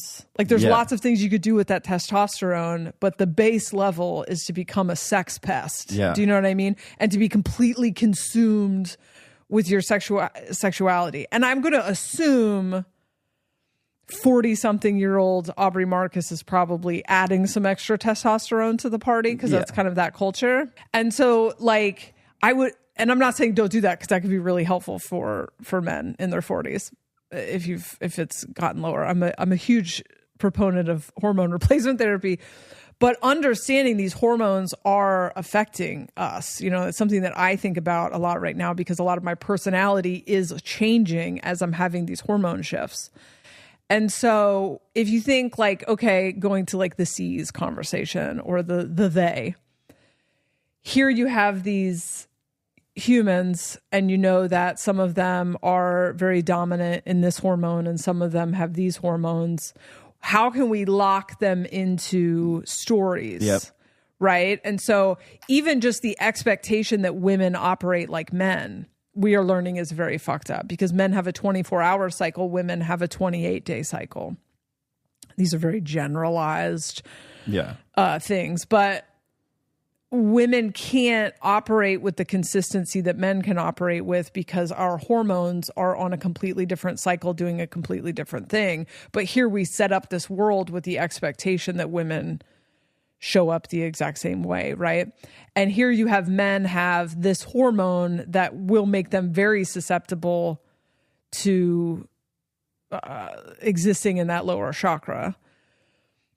and then you condition them from a young age. And I don't think we just condition men in this culture through showing them sexual things. It's through the conditioning that you guys aren't able to control that, or that there's nothing else for you to do with that energy other than try to find a warm hole. You know what I mean? Yeah, it's totally. like that energy is useful for so many other things. It is creative energy. Yeah. We don't teach men in this culture, like the culture seems to be purposely set up, once again speaking to the West, purposely set up to keep men just seeking that like really base pleasure with, young, hot women. Yeah. And we don't question that. We go, oh, men will be men, But what I'm seeing is an awakening of men going, I feel like I'm being tricked. Yeah. Not being tricked by a woman with a short dress, being tricked by the part of me that tells me that that's what my energy is here to do. Yeah, what I need to do with that energy is go find a wormhole or masturbate, or and that's the only way I can get rid of that energy, or like I direct purely it. exist to plant seeds. Yeah. Yeah, and there's so much power to like figuring out that that's a program, and that's like the first thing that comes up in the feeling of a man when that happens, but directing that energy, because it is just creative energy, trying to use discipline and like deprogram those things and direct it towards something else can be extremely powerful and extremely useful. But it is a lot of discipline from the culture programming that is kind of subconscious, is like hard to recognize, because it's always presented as like, oh yeah, that's okay, that's just men will be men, and they, that's a good programming, because that's what procreation is all about, and we have to continue spreading our seed. And so the only way to deal with that, when you're feeling that's okay, just go take care of it. And that that's not the only way, but it is discipline. It's like being able to recognize, oh, I'm objectifying this person, and now I'm really horny and I want to go take care of that. And being able to go, oh no, that's like a program. Okay, I'm gonna like look away or whatever, and then if I'm still feeling that way later, then direct that towards creativity, or direct that towards my partner, not through lust of like imagining this other person. There's so many different ways to direct that energy, but it's not taught anywhere at all. And if it is taught, sometimes it's taught through these Aubrey Marcus situations. It's like tantric things, and it's like, oh, it's spiritual, it's okay to fuck righteously and divinely, fuck everything. It's not quite it either. So it's hard to find information about it, for men, without it being another trap. Yeah. Well, I think you're starting to see that with the conversation around semen retention. I mean, some of it's like weird new age stuff, but it is finally a like points of awareness. Mm-hmm. Once again, in the West, I'm sure it's already a thing in the East, but it is a points of awareness that like, oh, I have been told my entire life that I'm supposed to revolve my entire life around the next time I'm going to come. And a lot of the reason that men are shitty to women is because they in relationships and stuff, like they get into relationships for sex. Like they really see women as a way to have sex, and then that is how men treat women. And so then that's how your male co-workers would treat you, because they're like conditioned to believe that women only exist for you to make a delivery. And so that's like how they operate in the world, but the culture conditions that. And it's not conditioning through the fact that women are hot, because women just are hot. It is through just like subtle stuff from an early age that like, that's all, you're never going to be able to overcome that. And that's just what you exist to do, which testosterone, I think, will tell you that. Yeah. But it is possible to use that for something else. And if you just think about it being like in our 3D reality as humans, the orgasm is like one of the most powerful energies. Now thinking from a fourth density being that's like has higher awareness and is wanting to control and manipulate people, you'd be damn well sure they're going to play with that part of our hormones, our like desires, to program and like keep it out of whack, to not be using that superpower for positive effects, to like awaken oneself, creative energy, all the positive ways you can use it. It's definitely like there's been a lot of work to keep that really powerful energy directed in the wrong way so they can continue doing what they're doing. And I don't know if, like, can I drop the C's? This is like a funny thing, but like for me, it opened up a whole different level of understanding, and it's kind of creepy and weird. But on that line of like sexual energy being one of the most powerful things, the C's talk about, the Cassiopeans talk about, they've brought up sex a lot in there, and like what is the point of that? How is it used? Do you have sex on fourth density? All these like really interesting questions.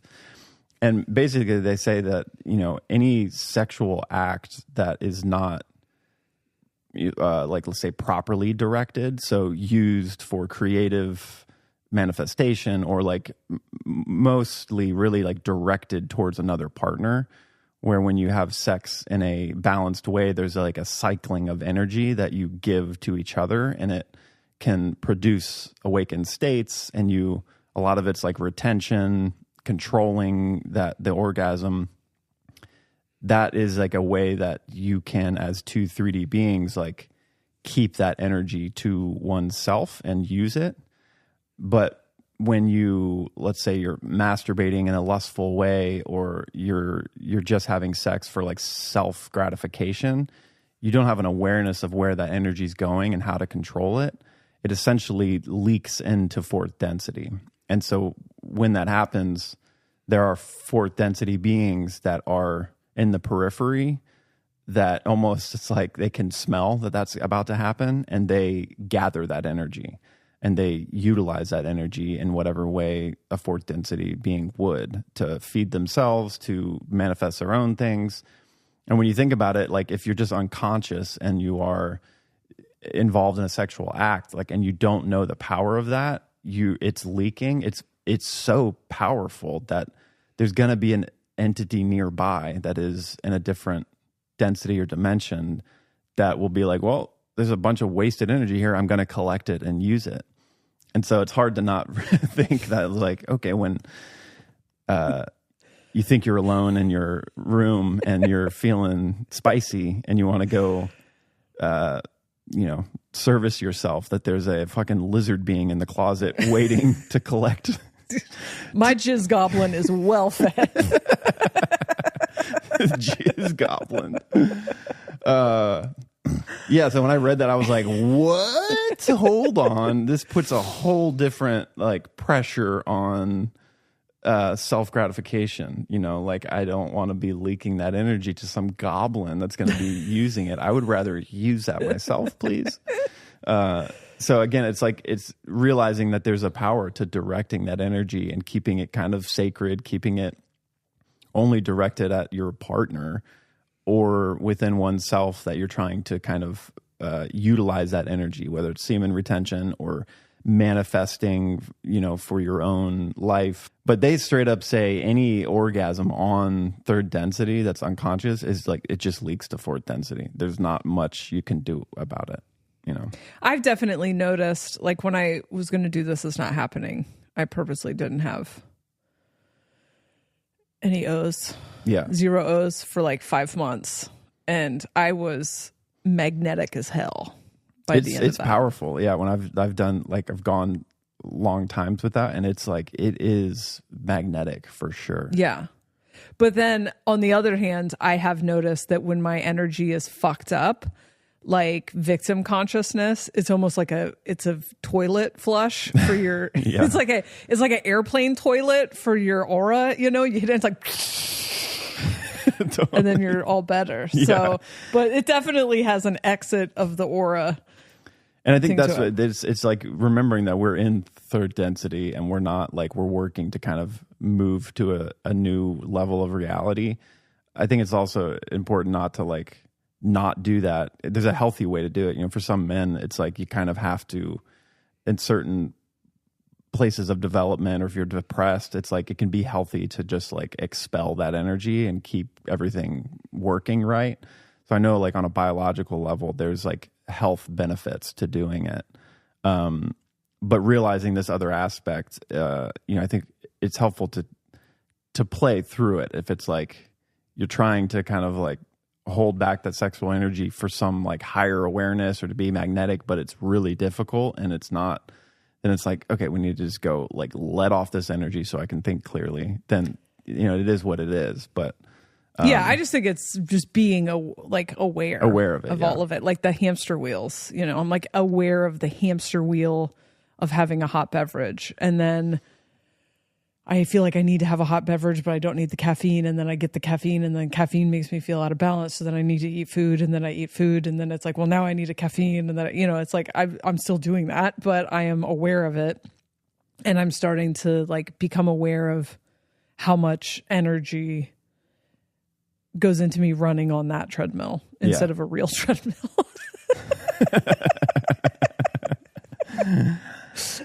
God, it's crazy to think about like how many fucking lizard beings are hanging around the Aubrey Marcus den.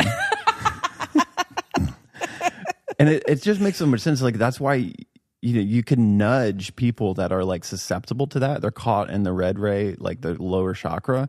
You can nudge them to do things so you can be getting fed. Like it makes so much sense why you would manipulate people's minds and their hormones to constantly do that so they get energy. It's one of the best ways to get energy. I would say like sexual energy and fear are the two things, the main things that like a higher density being with more awareness that's just service to self trying to get other people's energy. Like those are the two main. And those are both red chakra, right? I think fear. Yeah. One thing that's interesting about the green ray idea or the heart chakra is that vulnerability is a heart thing. And vulnerability does not mean soft. One thing that drives me nuts when people are like, 5D is about love, and they think love is about just positivity all the time. But I see it more as like authenticity, and vulnerability is letting people see the messy truth. Yeah. And so I think just to bring it back and kind of close it out, I got a message from Chris Marie, who I've done episodes with. I've done an episode with on Patreon, and really like her takes on things. She messaged, and she's a projector, so I did invite her, but she messaged and said that she was really struggling through the first half of the Aubrey Marcus episode. Of our podcast? Yeah. Not really struggling, but that it just fell off. And then the second half was much easier to listen to. And I was like, oh, that's funny, because I was feigning being diplomatic through the first half. And the second half, I just kind of let it rip. And she was like, yeah, it was coming off as inauthentic. Not coming off, but like her intuition was like, this isn't authentic. And it's because I was like people pleasing, like, I know exactly what the fuck I feel about that episode. And I'm trying to turn myself into pretzels to make it maybe be something else. But it's like truth and authenticity, and that hearing truth is it just fucking is what it is, and it can be what I know it is, and then also I may have prejudices, and also I may have biases, and also it might trigger some past thing or whatever. It can be all those things at once. But in the first half of the episode, I definitely was trying to sugarcoat things that I know exactly what the fuck it is. And I'm not going to go to him and tell him that, because it's not my place.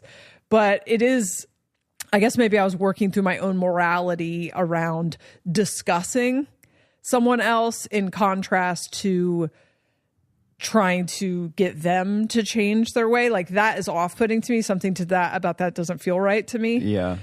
But the more I've sat with it and kind of like run it through this lens of Sleeping Phoenix, there is something very activating about using my discernment and discussing my read on things. There is, I think, a benefit to culture as culture shifts for people to be discussing things through the lens of their discernment. but I do still have conditioning around feeling like I need to sugarcoat things. Yeah. Like that somehow makes me a better person, or I'm like pretending to be diplomatic about something that my diplomacy is that it, they're doing what they need to do to figure their own shit out. That's true. But I know exactly what the fuck it is. And so by the second half, I can't remember what happened, but by the second half, I was just... It was the next day. We took a day that's to what it was. center into it. And then it was like, we were both like, oh, okay, now here's the thing. Let's just rip off the Band-Aid and be fucking honest, you know? And there is a harshness to authenticity and vulnerability. Yeah. And the reality is... Like if that podcast that he put out was from the heart space, it would have been blunt and you wouldn't have come out looking shiny. Yep. And that is there wouldn't have even been, I think, people that are heavy into the monogamy versus polyamory, which I'm not. I just think different people like different things. And I don't believe one is more moral than the other. Yeah. I'm monogamous, but I've played with it and it's whatever. So maybe some people would have had opinions about that. But the mass thing was about the dishonesty and the inauthenticity. And it was about the spin that you put on it. It's such a great example. Have you heard that study that was like not long ago that scientists are trying to figure out the most powerful energy that exudes from a human? And most people think it's love. And they did all these studies, and it turns out that authenticity put off the most energy in a room. Like they were able to measure it. And so it's like your aura... When you're actually being authentic, it's so powerful, far more powerful than love.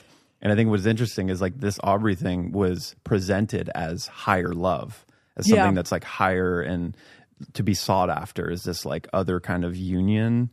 And like they even say it's like monogamy is powerful, yes, but can we turn that into a triad and it be triple powerful?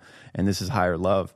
And the funny thing is like, had they been authentic, it would have been much more powerful. The communication and the lessons for people to learn, and like the example of being authentic even when it's messy, like that's what would have really done it. And so in that Green Ray chakra, it is like vulnerability and authenticity and love. I think love comes after that. Like when you're truly authentic, you have more capacity to love and feel love. But a lot of people wouldn't think that, there's so much talk about like, we all need to love each other and be loving. But if you're loving and it's not authentic, it's like a weak love. It's not as powerful as being authentic. But you're right. Like there's vulnerability in that. And there is harshness in it in a way. Yeah. I think it's interesting too. Like right now, that Saturn in Aries is like not conducive to be diplomatic necessarily, right? It's like more about like radical authenticity, just saying what's on your mind and not trying to sugarcoat it, actually. Yeah, all these energies shifting from Capricorn, Taurus, Pisces. Pisces wants you to coddle other people's shit. Capricorn wants things to look good on the outside. Taurus doesn't want to rock the boat. But then you got Aquarius, which just wants things to be real. Aries, which does not curate things at all. Aries is just like blunt, like half the time saying shit they shouldn't have fucking said, right? And then you have Gemini entering the chat here in a minute. And Gemini's going to want to like discuss and talk and this gossip. They are... Yeah, it's a much more authentic energy, I think. It is the kickoff of the Cross the Sleeping Phoenix. And when I think of the Cross the Sleeping Phoenix, I think of like Aquarius, Aries. Yeah. I just think like the way I understand, the Saturn and Aries thing that's happening, it is like the harshness of authenticity is like amplified. Yeah. Like, and not being afraid to just like be rooted in your authentic thing. And if it comes across a bit harsh, that's like the energy right now to kind of burn off some of the desire to hold back and be diplomatic and sugarcoat things, make sure you're not hurting anybody when you're speaking your truth, is like kind of the time now is to just be like courageously go for it. And if it's kind of harsh, then it's like it's supposed to be delivered that way. Because I think that's the power of authenticity, is like for it to really speak into somebody's narratives or the shadows. It's like it has to kind of cut deep, and can be painful and kind of like take you back. But if you sit with it, then there's like something beautiful that can come through that, and it's pulling out some of those deeper shadows, you know? Yeah. Oh, the feel free thing. Yeah. I was like, I think we got everything except a little announcement. So I heard you in the ether. Yeah. So a little announcement on the feel free debacle. If anybody did get into I got a couple messages from people that were experimenting with feel free too. And had gotten addicted, right? And had gotten addicted, as most people had. Turns out we're all going to be vindicated here, and justice will come. Because I knew this like halfway through using it, that there was a lawsuit going on, because a lot of people had been really hurt by it. So there was a lawsuit going on that has finally come to a fruition, and they are having to pay out a lot of money to people that were hurt by it. So I should look up the website, but they're essentially... I think if you just Google class action suit, feel free. Yeah, just Google class action suit, feel free, and you'll find a web page where they talk about it, and then there's a form that you can fill out if you have bought feel free and you were injured, that you just have to give your receipts, essentially, fill out a form, and then you can get up to $5,000 back to be compensated for the money you spent buying it. I feel like usually class action suits are such fucking bullshit, because it's like you got super fucked over and here's $32 as your share. So I never bother with them. Me either. But allegedly you get all your money back, which is a lot of money. It's a lot of money, because they're expensive little bottles. So yeah, we already did our math and like kind of collected all the receipts, because I luckily was buying them from one place down the street that was giving me he was giving me a deal, because he knew I was a solid customer. So it was easy to kind of collect those receipts, but I don't think it has to even be like super I think detailed. You can get a few $100s even if you have no receipts. Yeah, so you can get stuff without no receipts, but it's up to $5,000. So yeah, for me, it's like made me feel like great. I had a little free diversion into the darkness of addiction and withdrawal that I was, feeling bad about. I paid a bunch of money for fucking nothing.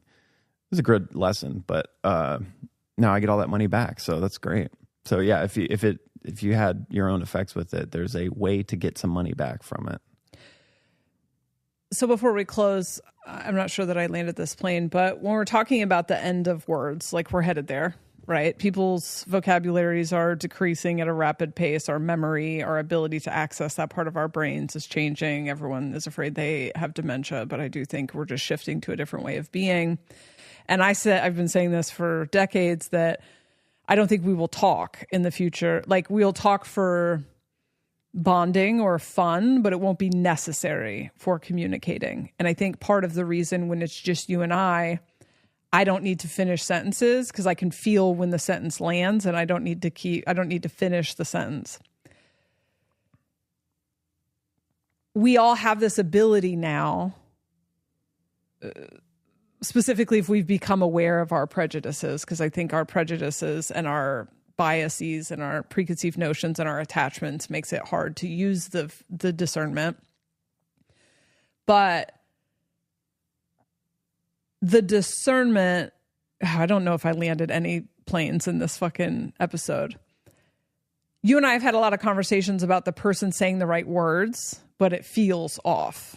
But we have also been allowed ourselves to be led astray by words, because we are conditioned to believe that words are what the thing is. So I remember when you listened to a Feel Free podcast of the Feel Free guy, and you liked the way that he pitched the things that he said. Mm-hmm. But I would be curious if you went back now and instead of listening to the words, just felt the vibes. I already have. Yeah. You have? Yeah, and it was kind of everybody that was peddling it.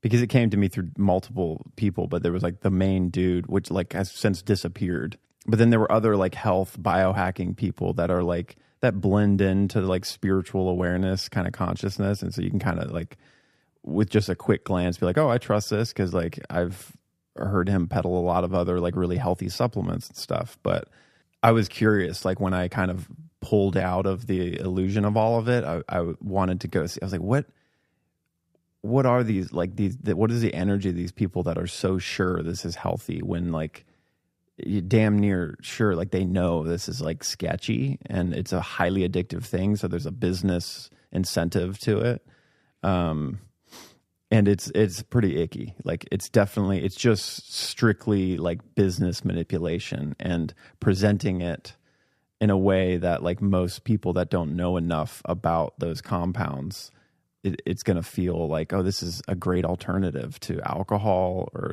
it's something that's going to make me feel better, you know? Yeah. And it's not, there's not a lot of negative effects to this because it's all plant-based and it's like really healthy and it's a sacred medicine in another country. And so, yeah, once I was clear of it, it's really fucking obvious that this was like kind of a business scam, like preying on vulnerable people that are like in that liminal space of wanting to get off of chemical substances and looking for like plant alternatives.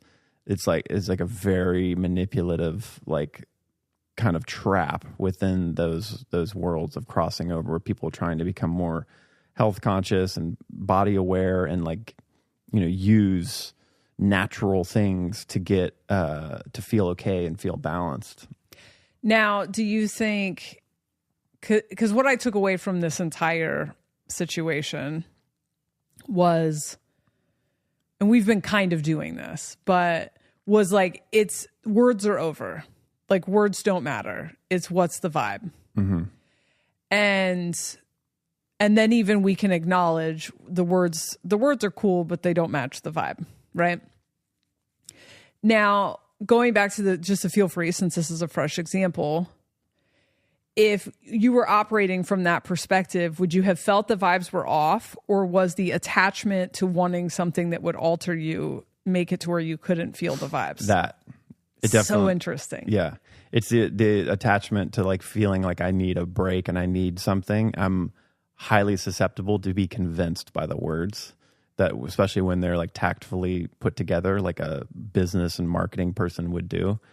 It's easy to just be pulled into that and override any kind of discernment that's trying to kind of direct me to make the decision, the correct decision. So the discernment is coming in and it's becoming more and more powerful, but we are going to be limited by our own attachments and our own biases. And so the work is just like slowly plugging away at those. And we just have to know that like, if it's an area that I have a bias or an attachment, I'm not going to have access to that, which has been my experience. Like, yeah, like when you say on sessions, you're like, okay, what you're asking right now, I have a bias, I have a dog in the fight, so don't trust what I'm saying. Yeah. Or take it with a grain of salt. Like it's easy for me to read a stranger because I don't have an attachment to your life unless you happen to be moving like in an area that I'm projecting, you know, actively. But if I want it to be true that there is a herbal way for me to get fucking twisted every day, then I am going to like hear that. Yeah. It's really interesting. It's really, yeah. Again, it's like it leads everything back to this like self inner work and like being honest with realizing you have an overwhelming desire that's wanting to convince yourself to create a narrative that you can find what you're looking for and it be okay.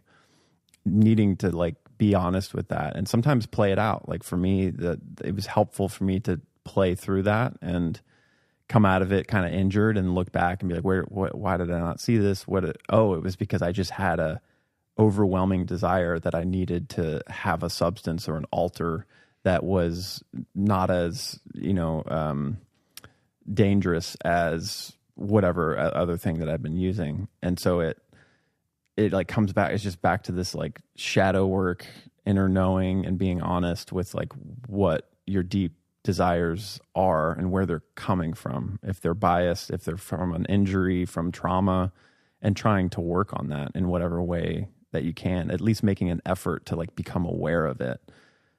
I think that's what kind of catalyzes and helps these subtle energies or power sensitivities like come online. More discernment, more awareness of people's intentions, no matter what the words they're saying. is like, it's all activated through knowing, being honest with yourself and working on it inside. And so that's where I kind of gives me some grace for this experience. And then also want to make sure that we have grace for ourselves. Like, we are limited by the things that we have, like the deconditioning we have done. Mm-hmm. And so part of the reason it just feels pointless and unnecessary to go after Aubrey Marcus and his throuple to try to get them to see whatever is, it's like, he can't see that because he wants it. She can't see it because she doesn't want to break up. The other one can't see it because she's young and, you know, whatever. Not because she's young, but I mean, like, she can't. They want the fantasy to be true, and so that they literally cannot see it. And so the truth that everyone else is discerning is invisible to them until they reach a point where they're forced to reconcile with their fantasies. Yeah. And their attachments. And that is a personal process, and it can't be forced by other people. It's like, I came to you and said that I thought the Feel Free was fucking up a bunch of stuff, and that did not change your mind about it at all. It just kind of put a weird thing between us for a minute. Yeah. And so it kind of goes back to this thing where I do think it's interesting to use these mirrors to kind of unpack all the different parts of consciousness. But to me, it doesn't seem like a conversation between me and him. Right. He put it out on the thing to be observed as a mirror. So thank you. I'm going to use that mirror like I use Love is Blind and, you know, the government and everything else that is there in the physical reality. But we as a collective don't need to change what they are doing because they have to play through, just like I've had to play through, and I'm limited by whatever attachments and prejudices and projections I still have. And it's not even really a moral thing, you know? Yeah. It's like he is still operating out of that conditioning that is somewhat pumped into the minds of men, you know? And so in many ways, we're all still kind of, I don't want to say victim to our conditioning, but we are still operating out of our conditioning, and the work is like kind of slowly deprogramming that, you know? And so, I don't know, it's just such a rich mirror to draw so many things from, you know? Well said. All right, love you, bye. Bye.